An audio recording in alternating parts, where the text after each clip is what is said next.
welcome to another episode of Plastic Surgery Uncensored. I'm your host, Dr. Rady Rahban, and we are part 3 of a multi-part series here with Charlene, our wonderful aesthetic nurse. And our goal was to create a series of episodes that focus exclusively on the non-surgical med spa world. Everyone that follows me and knows me knows I'm sort of very, I don't like the word anti because obviously I'm not anti because we have a med spa. I'm very cautious about the med spa world.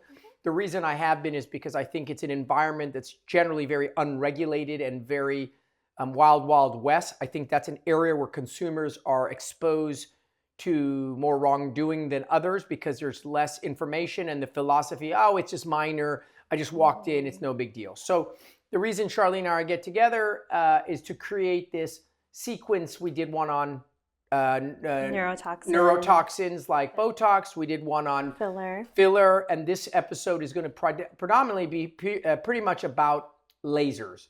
So interestingly enough, if you would have spoken to me last year and said, hey, what are your thoughts on lasers? I tell you, I have no thoughts. Yeah. Because I knew nothing about lasers. I knew the gist about lasers. But like everything else, I'm a very big believer that if you offer something to a patient, you should really know what the hell you're talking about. Yeah, of course, right? No. So many places, the medical director, the doctor, is offering treatments they know nothing about. Yeah. And they just have them there, and the machines run, or the nurses are doing things, and the doctor, A, because they're a pediatrician, B, they're radiologists, C, they don't have a clue, they don't care, they're not there. So for me, because of the nature of who I am, when I decided that we were going to build this wellness / aesthetic med spa center together, it was imperative that I knew what I was talking about. And so obviously I'm incredibly familiar with neuromodulators and fillers, and laser was a whole new area for me. So I did a ton of homework by myself, a ton of homework with colleagues and dermatologists that I knew, picking their brain as to why do you have this one? Why do you have that machine? And like everything else, there's 1,000 options. It's like saying, hey, I knew nothing about cars. I went to go buy a car and I was like, whoa, there's like 1,000 different cars out there. There's a Mercedes, there's a BMW, there's a Porsche, there's a Lamborghini, there's a Volvo. Like, how do I know? It's the same thing. So the thing I want people to understand about lasers is laser is a very, very, very broad term. It means nothing in that you can have a laser whose wavelength, which we're going to elaborate on in a second, is designed exclusively towards hair. Yeah. And it will do nothing for your sunspots. And you can have a laser who only works sunspots and do nothing for your hair. Yet they're advertising this as a laser. So why many patients have been disenchanted by lasers historically is, as a provider here, Dr. Rahban, I buy this really expensive laser and I want it to do as much as possible and I then market it as doing hair removal, veins, skin resurfacing, And obviously it's just impossible for it to do that. So the basic principle of all lasers is wavelengths, right? So why don't you, because you have a lot of experience with lasers, explain this whole concept of wavelengths and how it targets different things in the skin. Yeah, so essentially there's different wavelengths with the laser, and the wavelength is kind of the time that it takes for the energy to go in and out of the skin tissue. So different wavelengths can target different issues or concerns that you have. There's wavelengths to help with redness, so any sort of vessels, rosacea, any sort of broken blood vessels and things like that. We have wavelengths to help with pigmentation, dark spots, sunspots, issues in that manner. And then we have lasers that can help with texture. So fine lines, wrinkles, pores, scars, we have different ones. And we really wanted to break it down to address those two main components, pigment and texture. Right. So why I want you to pay attention is each laser, you need to know what that laser was designed to target. So let me explain why this is. So if you go into a spa and your goal is to get sunspots removed, you need to ask them before you go in, what laser are you using? Oh, we're using a Cyton laser. Great. What's the wavelength that they're using? Then you, before you go in, you Google that and say, does this laser with that wavelength address the thing that I'm going in for? Because all too often what happens is patients call and they say, hey, I have some sunspots. Like, come on in, we have a laser. You go in, they numb you up, they zap you and you leave. Yeah. What laser did you have done? Yeah. I don't know. What was the wavelength? I don't know. Yeah. And then how did it go? Wasn't that effective? Well, yeah, because you used a screwdriver to put in a nail. Like, that's not what it was, but it was a laser. Again, lasers are so specific. So you really, really important that you know that. In my quest, obviously, my goal was to address the things that I think were helpful in a surgical practice, right? Like, my goal, you can go get hair removal. Great. There are lasers that are super good at hair removal. You have lasers that remove tattoos. You have lasers that, as you said, get rid of vessels and spider vessels and spider angiomas and things like that. You have lasers that resurface your skin and take off a layer of it. Our goal at our med spa, or our goal in our wellness center, was to provide something that's adjunctive to a surgical practice. So the reason why I think it's so critical is that we have a med spa where I'm the medical director, right? I am the one who is with you curating the treatments we provide, making sure it's the best technologies, making sure the results are being held to the same standards that you would want when you come get a facelift or a rhinoplasty. Where I run into trouble is that the majority of med spas are isolated by themselves. The medical director is there once in a blue moon. They're not in the specialty of this. They're like an OB who is helping out a friend. And often the nurses and providers are sort of just figuring out things on their own. I think those are distinctly different than those that are provided under the umbrella of a surgeon who does aesthetics. Totally two different animals. So at any rate, in looking for a laser, the things that I wanted to address were the things that I thought that here you come in, patient comes in, she's in her late 40s, 50s, maybe 60s, wants facial rejuvenation, like, hey, it's time, I think it's time, my eyelids are starting to get a little excess, I got some sagging, I got a little jowl, a little neckband, and they wanted a rejuvenation. And despite being a great surgeon, there's just certain things I can't do. Yeah. I just can't do it. Well, what do you mean you can't do? I can't change the quality of your skin. I can change the gift. I can't change the gift wrapping. And so I had reached a level now that my practice is so much heavier in aesthetics, facial aesthetics that is, it was frustrating not to be able to provide the totality of what I think a patient needs in order to get a home run result. Yeah. You could do a facelift, you could do their eyelid, you can do whatever, and then they'd look good. Yeah. But they still have crappy skin. Yeah. They still have a bunch of sunspots and sun damage. So the areas that we focused in on is we here and in our med spa focus on predominantly sun damage, right? Pigmentary related sun damage types of things, all the way down to melasma, which technically isn't sun damage, but hormone driven, as well as skin texture, wrinkles, resurfacing, pores, things of that nature. We dabble in the vessels and the rosacea thing because the laser we have is so broad. Yeah. But generally that's the bulk of it. And so after extensive homework, it became apparent to me that the laser that we ultimately acquired, in my opinion, currently, as you know with the technologies, it's constantly going to change. Yeah. But I think that the laser that we got is the Bugatti of lasers. And why that is because, number one, I think that consistency of results, meaning it consistently produces fantastic results. Number two, it allows us to treat more patients than normal. So you and I talked about this. A traditional laser, just energy coming out of a machine, was designed for white people. Let me rephrase that. It wasn't designed for white people. It was just that white people were the only people that could do it. It wasn't like they went out of their way and they were like racist. I'm going to make a laser only for the white folk.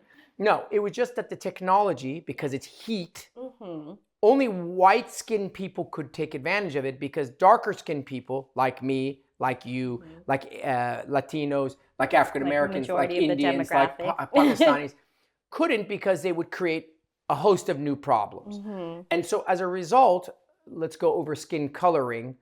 The whole spectrum of skin colors is designed by is categorized by a term, Fitzpatrick. I'm assuming it was Dr. Fitzpatrick. I'm assuming, and we call it Fitzpatrick scale from 1 to 6.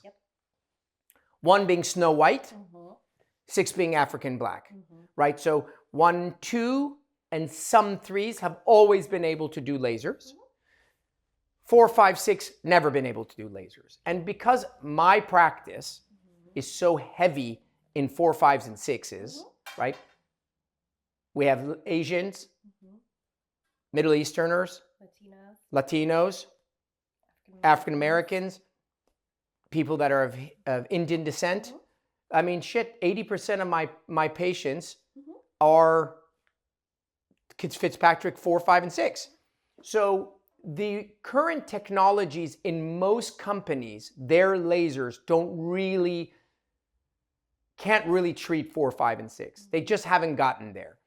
The laser we ultimately decided on, which is a Cyton laser, this is not an ad for Cyton, is really one of the only laser companies that has advanced the technology such that darker people can benefit from these lasers. And I think for me, as a person who has never had a laser, this is the best time to enter, because I now have acquired a laser that I can do a lot with the patients that we have.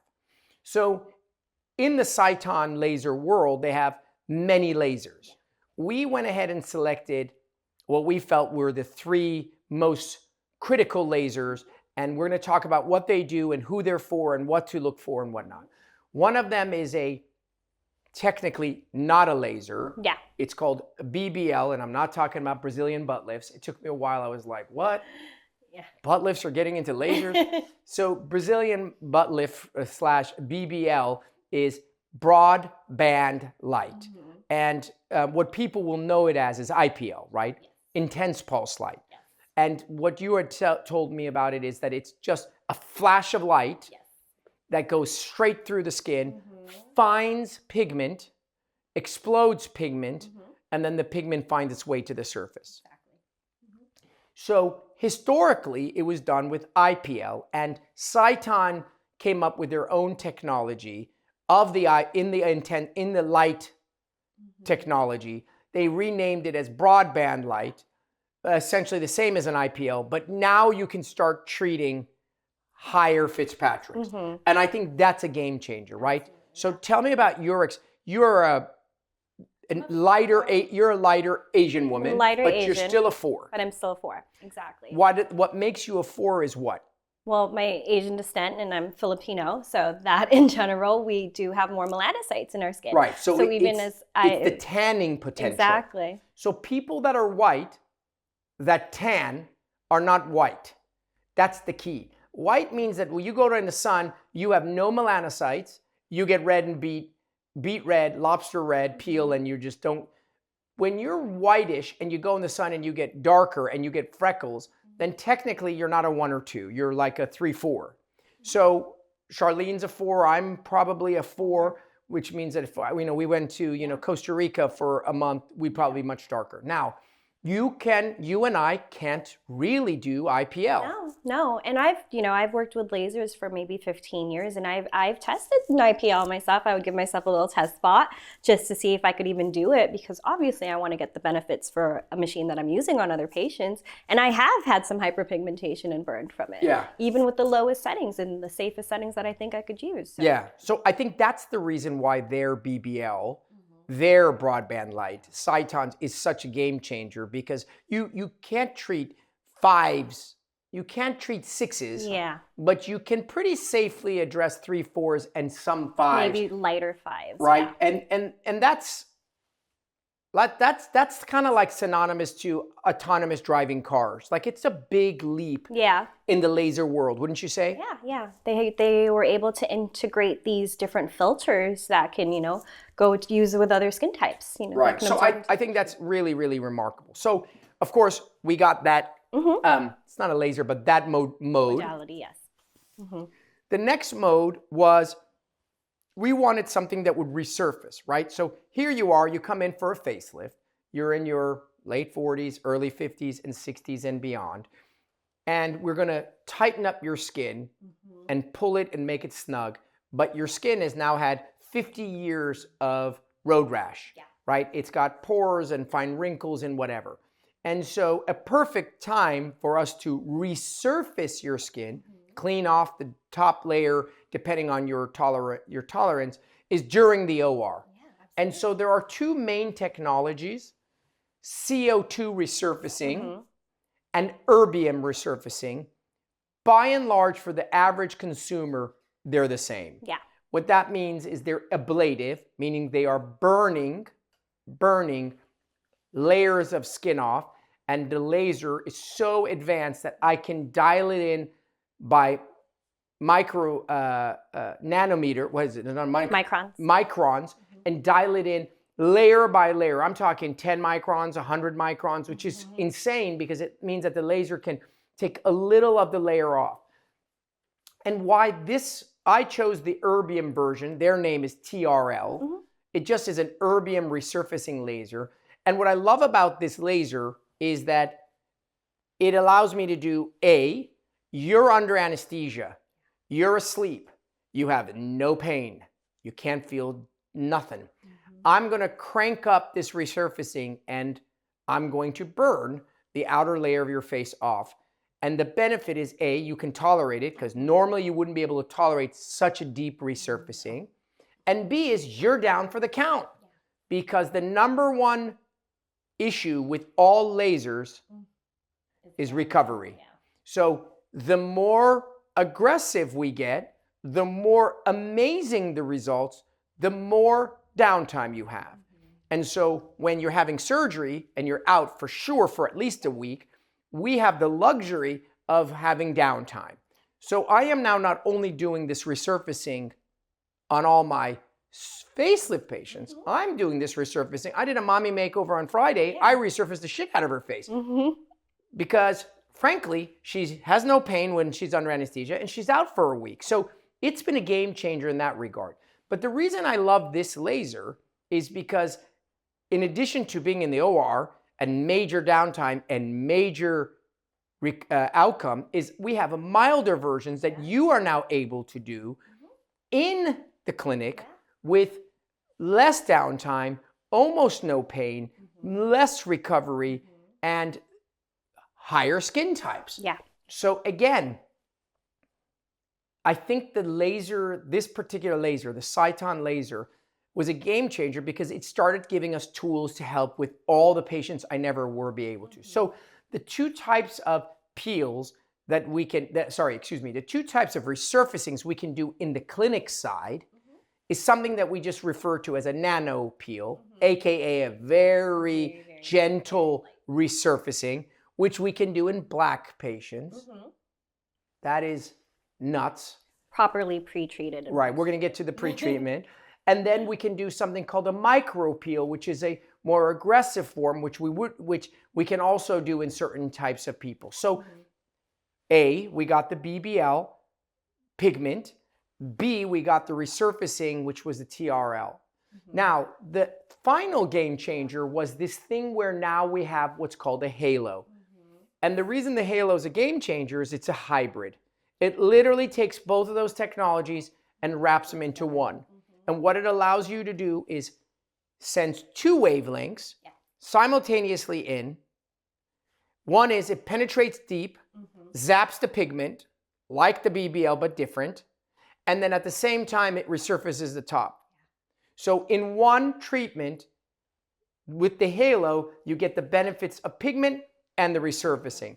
And that one is right now probably the hottest laser on the market. There used to be a laser called, not used to, there still is. There's a laser called Fraxel. And Fraxel is the laser that originated this concept, and they were the OG of this technology. And for many years, they were the main thing. Like anyone who wanted to get resurfacing of their skin, they were, you know, in their 40s and 50s, even in their late 30s, they'd go get a Fraxel. This technology really is the new iteration and blows the Fraxel out. What sets this laser apart, though, is that with the Fraxel, I mean, it is a great technology and you could still use it today, but you were limited to the skin types that you had to use it on. You couldn't treat 5s and 6s with that, maybe even 4s. But with the Halo, we can actually even treat up to a skin type 6 easily. Yeah, which again, for anyone in the laser world, I think this idea of even treating darker skinned people is just like, wow, this is such a game changer. Literally, it's like, it's a revolution in my opinion. So essentially what we did was we acquired these 3 modalities. We have a pure pigmentary light-based laser, BBL, which we have a true resurfacing laser that we can do from mild, moderate, severe, oh my God. And then we have this incredible hybrid laser that we can do both in one shot. You can do these lasers in the clinic under numbing cream, and you can do higher, more aggressive ones in the OR under anesthesia. The other thing about it that's really cool is that you know, you can stack these treatments. Absolutely. So like you can do a nano peel and a BBL in one setting, and they work completely differently, and they almost mimic a halo. It's for the people who want less downtime, I'd say. Yeah. Obviously have to do more sessions than a Halo, but you'll have very little downtime, but still get just as great of results. Yeah, so the key to lasers in general, what I want you guys to understand, first thing is I need to make sure I'm using the right laser for the right problem. So if you don't know what your issue is, it's pigment, it's wrinkles, it's vessels, and you don't identify that the laser that the place is using is the best laser for that problem, don't bother going in. The next thing you need to decide is how much downtime am I willing to have? How much downtime am I willing to have? Understand, more downtime equals better results. The end. There is no laser, amazing results, 0 downtime. That just doesn't exist. The greater the downtime, the better the results. So your options are A, suck it up, I'm gonna take a week off, I'm off for vacation, my kids are this, I broke my leg, I'm going in for a breast dog, whatever. Go more aggressive, be done with it. And or I don't have that such luxury, I work, my kids, do more sessions, get there anyways, and have lesser downtime. The only downside to the more sessions is it's more sessions. The upside is that you don't lose a beat. Now, the next thing that I think is super important is that without skincare, do not do lasers. Without skincare, do not do lasers. I am a prime example. I did lasers. I did it without skincare. I kind of was being a little bit of a cavalier, and it didn't work out as well as I liked because at the end of the day, I'm still a Fitzpatrick 4. I still go outside. I need this, that, the other. If you are white and you are Fitzpatrick 1 and 2, you are lucky. You don't need anything. If you are everyone else in the world, 3, 4, 5, 6, if you go in and you just go into a spa, get a laser done to your face and walk out, you are likely to have more pigment, more sunspots, more irregularities. Did you hear what I just said? Because these things are heat driven. And if you don't do the pre and post skincare, if you are not committed, if you don't have the whatever it takes, then don't bother. Because you have to get the skin ready to get heated, and then you need the skin to be treated after it's been heated. Now, it's very mild, it doesn't take a lot, it's not a major to do, it's not a huge ordeal, but like you can't have a laser and not wear SPF. You just can't. You just forget it. Don't go. It's a waste of time. Not only is it a waste of time, I actually think you get worse. You can get worse. Absolutely. Yeah, there's people who have gone and gotten lasers and then they've gone on vacation or something. Yeah. And then they're like sunspots. When I was 20 something, I went in, I had like 5 hairs on my back. Yeah. and I had my laser, I went somewhere, I had my back hairs lasered off. I was like, oh, cool.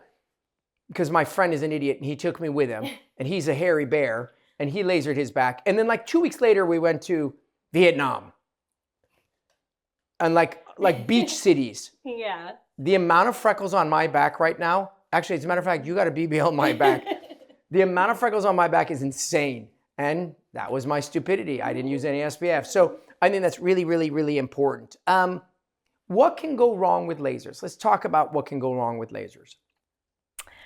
So again, if you're not properly using the proper skincare, pre-treating, post-treating, you can definitely your results could be worse. So your skin could look worse. Your pigment can skyrocket. Yeah, absolutely. Pigment can skyrocket. If you went in there, fixed your pigment, and you don't get the right settings, the right pre-treatment, the right post-treatment, your pigment could get worse. You could get a burn. So if you are, I've been on Retin-A all day long, you're on Accutane or something, and you go in there and you get lasered, and your skin is thin, you can get burnt, or the setting is too high, you can get burned. Yeah, absolutely. Cold sores. So if you are prone to cold sores, it's not a complication, but it's certainly not going to be fun. And if you get a shingles outbreak, you'll be pissed. So if you are prone to cold sores, any type of stress, as you know, stress of a flu, I got COVID, I'm undergoing a divorce, triggers these viruses. So you want to make sure you tell your provider, hey, they should be asking you anyways, but hey, I get cold sores, you should take a Valtrex and a little bit of medication for a day or two around the lasers. Those are really the two main things. I think you can get pigmentary changes or burns is pretty much the main issues. Yeah. We're very excited about our new laser. Yeah. To me, it's almost like, it's exciting because it's things that I was never able to do. And I think that it really is a cherry on top and the sort of, if you will, the hood ornament on a Rolls or a Bentley. Without it, it's just sort of an incomplete process. And I'm very excited that we're able to do this and do it at a high level now. So listen, we happen to have this Cyton laser. It's not to suggest that, other lasers not good. There's actually a ton of other great lasers. You just need to become educated. And it took me a while to become educated, but I now know like a PicoSure specific for this. I want to get my tattoo removed. I would Google best tattoo removal laser. And each laser will be really honed in to do one very specific thing. One thing is for sure, no laser does it all. No. Like there isn't one handpiece with one wavelength that you just go in there and zap off your hair, remove your tattoo, get rid of sunspots. It just doesn't work that way. Yeah. By the way, also we talked about just briefly, and I'll just touch on this because no, actually we'll do this in another episode. I was going to talk about microneedling, but we'll talk about RF microneedling, but we'll talk about that on microneedling. At any rate, I hope you found that to be informative. Obviously, it's a very superficial crash course on lasers. It's sort of what I think would be relevant for you to know. And hopefully it was helpful. We're going to do, our next episode will be on microneedling, which if you talk to my wife is the wife and Charlene favorite treatment in the whole universe. I would argue that it truly is. And we'll touch on this whole new world of radio frequency microneedling, which is RF and things like Morpheus. So anyway, hope you enjoyed that episode. As always, 2 parting favors. 1, if you like the show, go write something sweet. Go write a review. Go say, hey, it was great. And we really do appreciate it. Secondly, send our episode. Send it to friends, family members. You never know who's going to go and do something stupid and foolish. And you're like, I just listened to that episode. I wish you would have listened to it. You just don't know what's going to happen to someone you love. So share, subscribe, and download. All right, that's a wrap. Yet another episode of Plastic Surgery Uncensored. We'll see you next week. Your host, Dr. Rady Rahban.